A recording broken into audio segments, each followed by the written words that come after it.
Boom, guys, listen, we're back. Today we're talking about muscle recovery, all right, and recovery in general.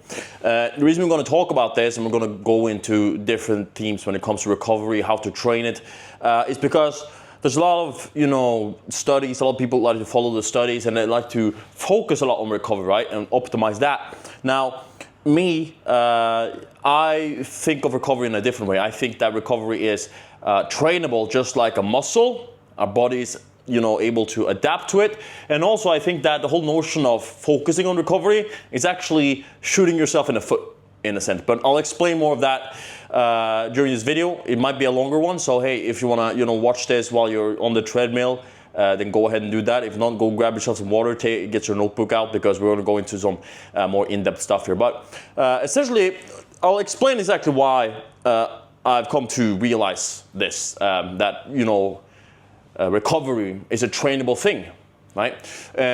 I'll ask you guys this, is that if, because you already know this, right? Exactly what I'm going to go into. I'm going to clear up something that you already know most likely, but I'm going to put the points out there. So I learned a lot about this when I was in my special forces training, because we were out in the field every single day, essentially. And we were doing a lot of training, a lot of push-ups, a lot of this, right? And like for what you would think would create an imbalance in terms of recovery versus stress, we didn't experience that to that extent that you would think. Now, that really caught my eye, because I was like, this is really interesting how we're doing all this work. And I didn't think of it right there and then, but like in the time after my training there, I thought a lot about it. I was like, that didn't really make sense, did it? Because I've been thought that, hey, muscle needs this amount of time to grow, you need this amount of recovery, you need this amount of sleep, right? And what I essentially found out is that recovery and body's ability to adapt and recover is trainable through stress, okay? And so the notion that recovery, focusing on recovery, is the way to actually recover the best is actually not that true, but a lot of people get it wrong, right? So maybe this is you as well. Maybe you're thinking that, oh, I need to focus on my recovery, I need to get that in check, and then like, oh, I can train hard, right? Then I can go ahead and do that. Now, this point that I'm going to make is something that I've laid out to multiple people, and it always makes sense to them. So I'm going to say this to you as well. When it comes to training, right, there's multiple factors that come into it. You have your training, you have your recovery, you have your sleep, and all these details. Like sleep, nutrition, and all these things. And if you had to, because you do this, right, for a lot of things in life, you eliminate all the factors to find out the main driver for what actually gets you the results. And so we can do that in the same way with training and performance. Because if you had to remove all factors, every single thing, and you break it down and think about what actually got you results, then you would only be left with one thing. It would not be nutrition, it would not be sleep, it would not be anything else but training, right? Because if you can't get big, you can't get, you can't build endurance by eating, you can't build endurance by sleeping, and so the only way to, like, the one driver to really focus on, to get right in order to, see increased performance, see increased muscle mass, see increased strength gains, is your training. It's not your recovery. People get this wrong, okay? And no, I'm not saying don't sleep. I'm not saying no, don't eat. I'm not saying that. But I'm saying this. If you want to find out where the progress is slowing down, then look at this. Okay, then look at this, right? If you want to see where you could optimize for performance, then look at this. Break it down and realize that the one single thing that, actually creates results is training. And so with that, right, we know that, we have that in mind of okay, we need to train then, right? You understood that now. So with that, what's like the biggest thing to focus on? And I'll say this again, because I say this all the time, it is to train really hard. Okay, train really hard, and you have like progressive overload, and all people like to throw these terms around, right?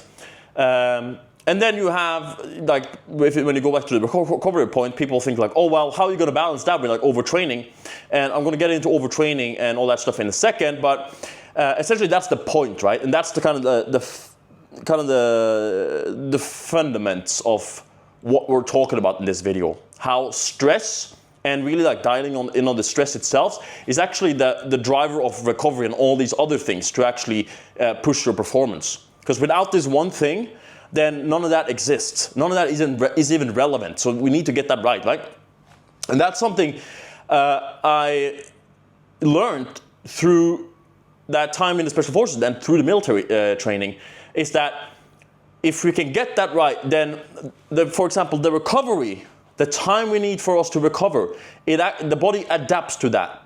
And so we can see shortened amounts of recovery time in terms of muscle growth, strength, endurance.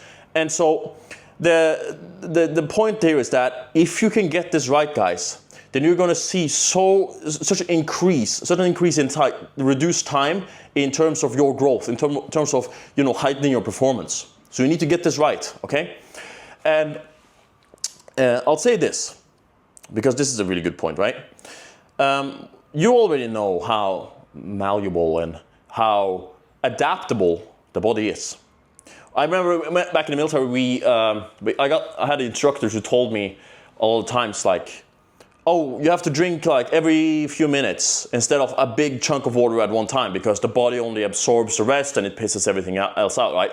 Now, I always had issues with that statement, because if you're like me, then you understand the magnificence of the body, of the human body itself, how adaptable we are when it comes to like everything, the immune system, the central nervous system, everything, right? And so when I looked at that statement, I was like, no, that can't be true. There's no way that's true. That the body is so dumb that if you go, because I'll make this point too. This is how I explain this point. If you were in the desert, right? If you were in the desert, then and you didn't drink, right? You had no water, and you came to an oasis. And there's nice water. It's blue. It's crystal blue, nice and clear, and it's all, nice and safe to drink.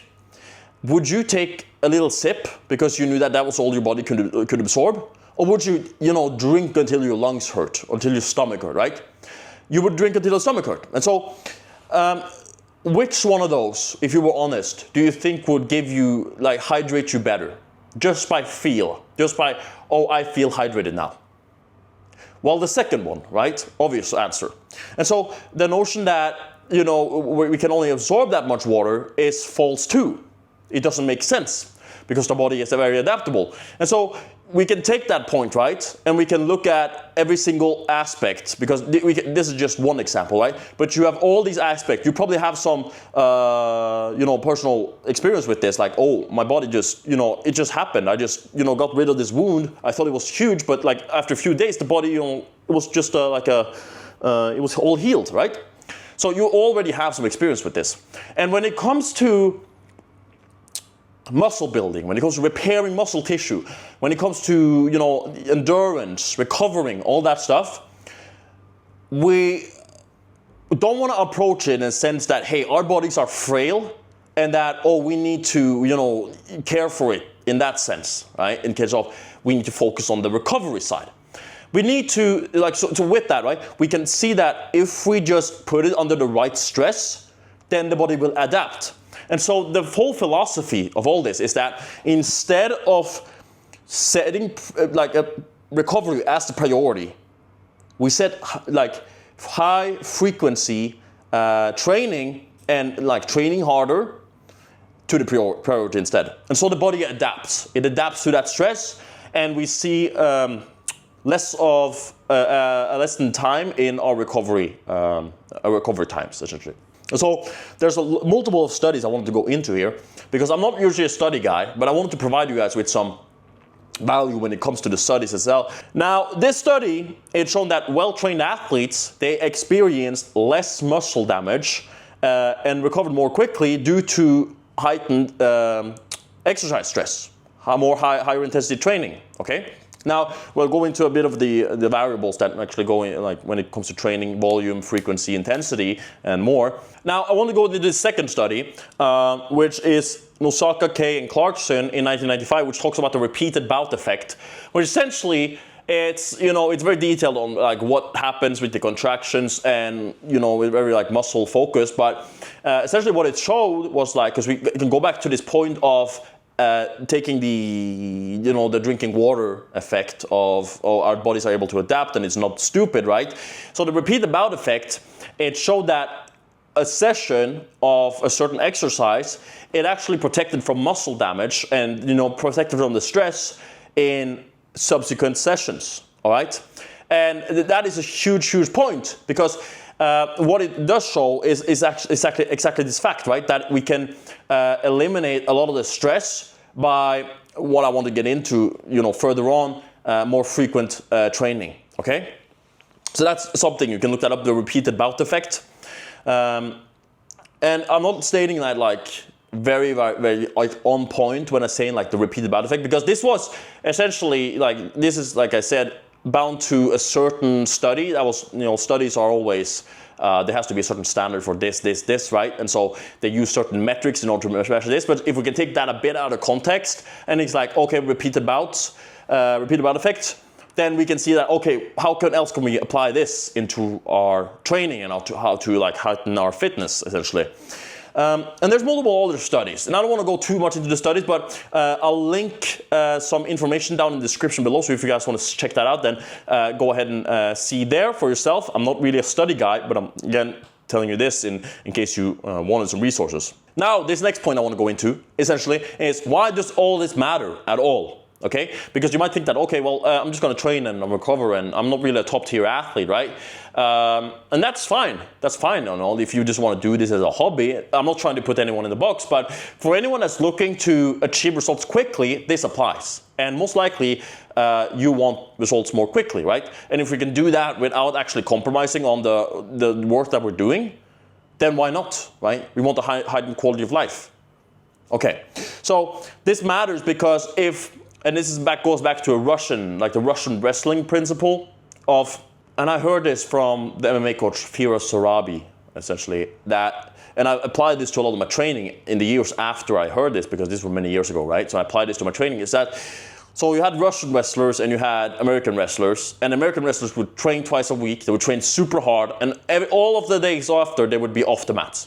And the Russian wrestlers, right, they would come in every single day, and they would do the training, the rolling, they would train the techniques, everything, repetitions, and they would do that every single day, right? They would do it every single day, okay? And so who got the most results? The Russians, right? And the reason for that is that when you measure training, right? When you measure training, you usually measure it over a week, right? Well, that's a measurable load. So you can measure your volume, you can measure your intensity, like how much weight you're putting on. So let's say I want to get stronger, which intensity is the main driver for strength. Then I would look at, hey, how much weight am I lifting over a certain week? And then you can just program like percentage-wise or like weight-wise, how much do you want to increase that per weekly, right? And so you can go into programming of like blocks of like months, 6 months. Olympic athletes even have 4-year blocks of training, 4-year programs, where essentially they go because they want to do like prep, like a taper at the end, right? So the taper is really long. So you have like blocks, and then like a long taper, right? To optimize per performance. But now, how does this apply to us, right? Because when you see that, like weekly blocks, what this does, right? When we're lowering the rate of our recovery, when we need less recovery, is that we can essentially put in more work into that weekly block. And so what happens at the end of that is that someone who doesn't focus on that, they're here while we're here. Because we've, over like a week's worth of training, we've done this, while they've done like this and this. Because our ability to recover is so much better because we put in the work, we put in the smart work, and so we focus on the training hard part. And so over time, we built up that capacity to put in more work during a week, and so the results are like exponential when it comes to this. At the first level, like when it's like the first, let's say you're switching over to this, like you listen to me, and you're switching over to this type of philosophy of training, right? Then it's the same, right? You might be like more fatigued, more stressed during the first part, but then like that goes away, and so when we look at the weekly blocks of training, you're now skyrocketing past people in terms of growth, okay? And so one of the biggest ways we can go about this, about actually improving our recovery rates through training and not through recovery, because when you think of it, like I'll say it again, if you wanted to improve your recovery, let's just say, like, think of this, okay? I want to lean in for this. If you wanted to improve your recovery, do you think that recovering more would improve that recovery level, that your body would just adapt by that? Or do you think that there might be something else? I'm just answering, like, I'm just asking you that question, right? You obviously know the answer. Recovering does not improve your rate of recovery. Laying down and eating chips and laying down and relaxing would not create the adaptation of increased recovery, right? It would create the adaptations in our body, but it won't like decrease the time we need to recover. And so, I'm not saying that you shouldn't do that you shouldn't rest and recover. Of course, it's important, but people who say that I need to focus on recovery, that's where they get it wrong, because it doesn't actually improve your time of recovery, which would be beneficial looking back at the weekly blocks, right? It actually just handicaps you. So it's like shooting yourself in the foot, or you're going in this circle of not progressing that. And there's ways of programming this and stuff too, but in an adaptation phase, what I'm about to lay out is much better to you. Now, the way I found about this, then the way I optimized for this was that basically I turned the whole system upside down. Because yes, you can look at examples of this that essentially stems from high frequency of training rather than high intensity, high volume, anything else. So high frequency essentially, which is part of all the variable factors when it comes to training, is how often can we perform the work? Which again, we go back to the Russian wrestler principle and example. That's what we want to accomplish, right? Because if we can do how often we can do the work, actually creates that weekly block of we're winning, right? We're actually putting in the work over a week that actually people are missing out on, and so high frequency actually helps you adapt to that. What do I mean by this? Is that the stress that we're facing during a single 1 hour session of weightlifting, of being in the gym, it actually isn't that much. It's quite low, actually. When I go on the treadmill right now, sometimes I basically don't even consider it workouts. A lot of people would, right? And of course that stems from a training level, but and that comes down to intensity, it comes down to volume. But the most important factor for improving this, for decreasing the amount of time you need to, your amount of time you need to be in recovery, it comes down to training frequency.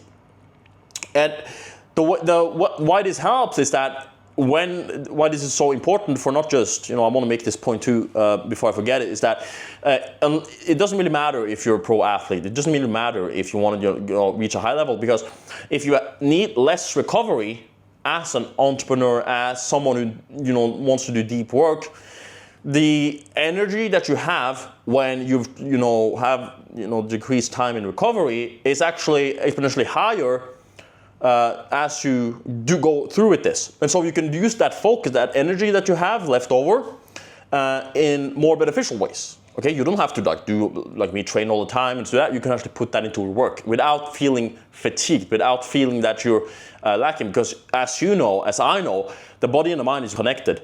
And if you're fatigued in the body, your mind is going to take a toll from that to an extent. And vice versa. If you're fatigued in the mind, your body's going to take a toll of that. Okay? So when we're looking at programming and setting up training, we want to see, okay, how often can we put in the work? Rather than how much work can we put in? How often can we put in the work? So we're looking at a week. Time is of course a factor, but I'll tell you this, guys. I did my high frequency training when I was still working in the military. I was active during the day, but I was training in the morning, I was training after work, and I was training in the evening. So I had 3 sessions a day when I was in the military, and I did that fine. The only reason for this not to, be a possibility for someone is laziness. It's pure laziness. It's not a time issue. Because you might think that, if I need to do a workout, I need this amount of time. No, that's wrong. Now we're looking at, that's intensity, right? How the duration of training is intensity. No, I mean volume. We're looking at volume, right? The duration is actually volume.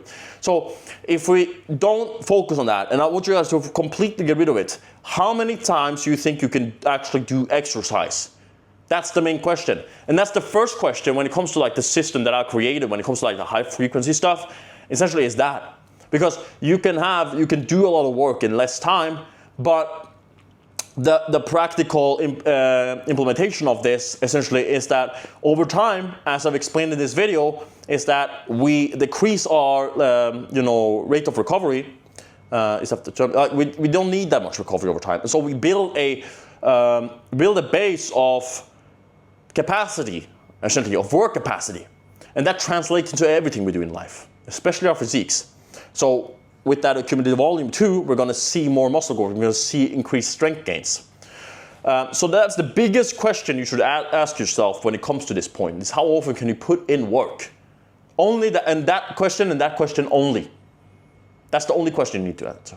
Then, because you can do a lot of work in under 30 minutes, right? So it's like, okay, do you have 10? Yeah, I do. Okay, well.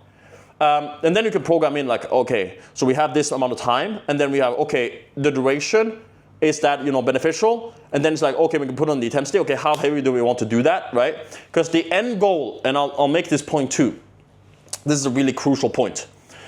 There's essentially 3 factors to measuring a workout workout efficiency and effectiveness. Effectiveness would be the word. And soreness is probably one of the biggest myths when it comes to this. Soreness is a horrible metric for measuring exercise effectiveness. It's very bad because, and I'll go into the other 2, which are really good, right?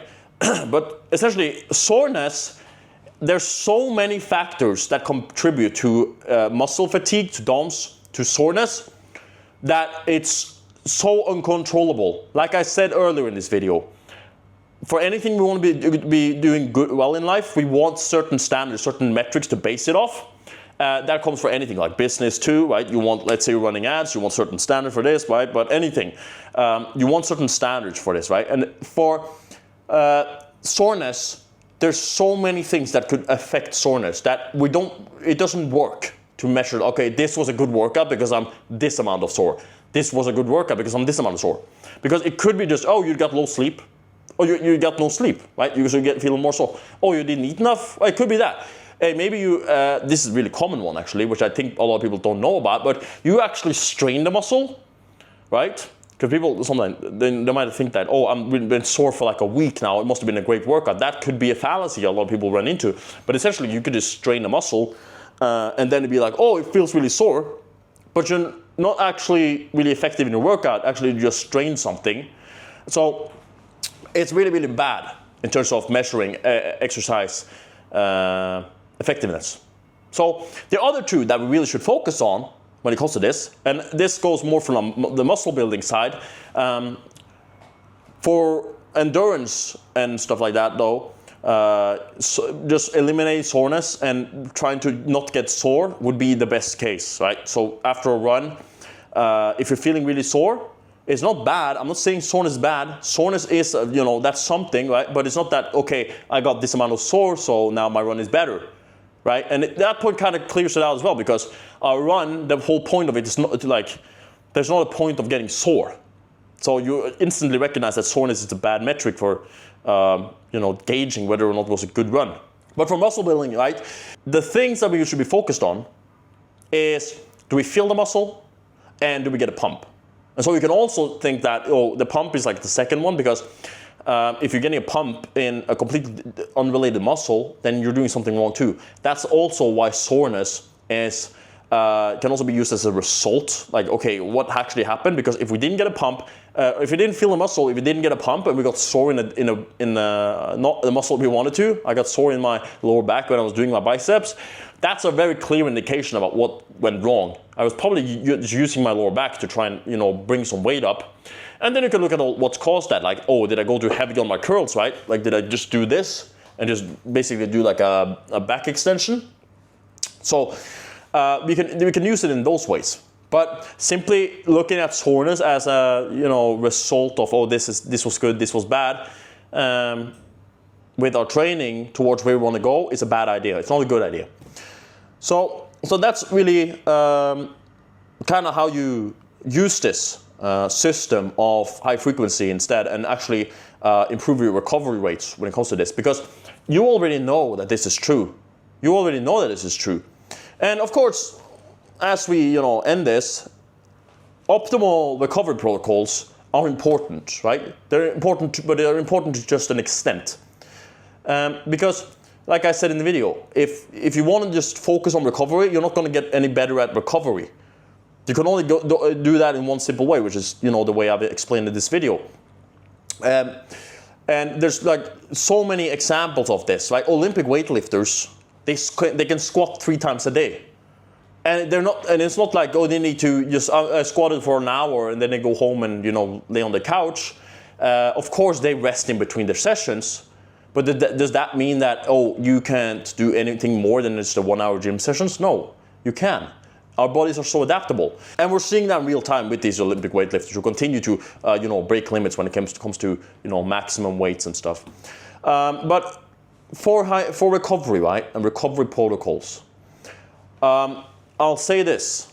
If you want to optimize for recovery, you don't need to journal, you don't need UV lights, you don't need steak and eggs on a cutting board.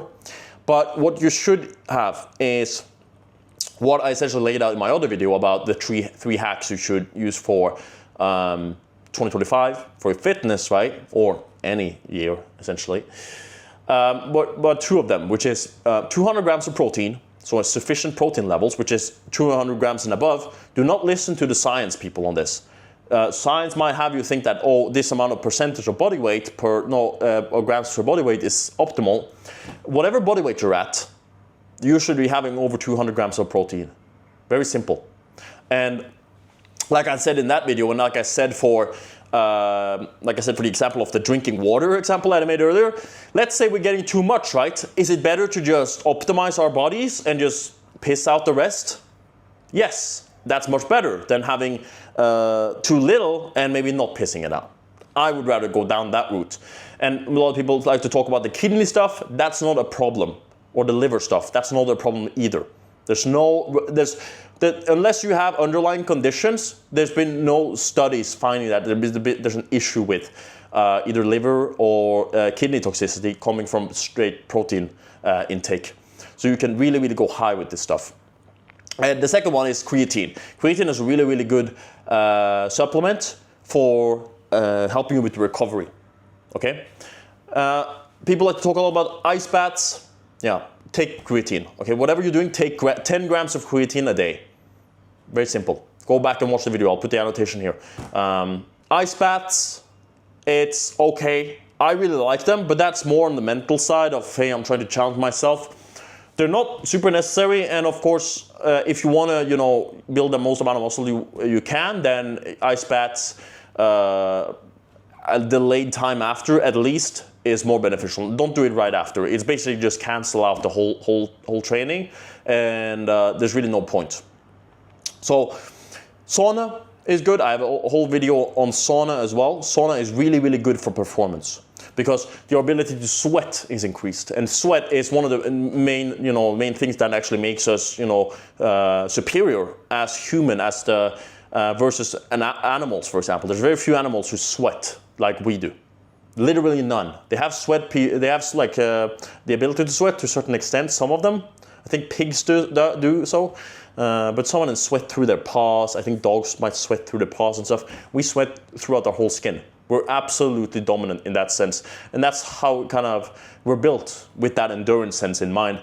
So, other than that, it's just nutrition. You can do some of these protocols, but the biggest thing, like I mentioned in this video, is that if you want to focus on the recovery, is to implement really, it's to focus on the training essentially. It's not actually focusing on your recovery, because that will sort itself out and you'll be able to perform better while laying on the couch less, while having more energy and actually being able to see more results, and that goes exponentially. So I just wanted to say that. This is a bit of a longer video, but I want to go into some more detailed stuff. If you guys have any questions, make sure to comment down below. Also, guys, I wanted to say this. If you guys are interested in performing better, performing more optimally, losing body fat, building muscle, then go ahead and check the link below, okay? We have Notorious Performance. I've helped people lose 49 pounds in 56 days. I've also helped people with their ultra marathons.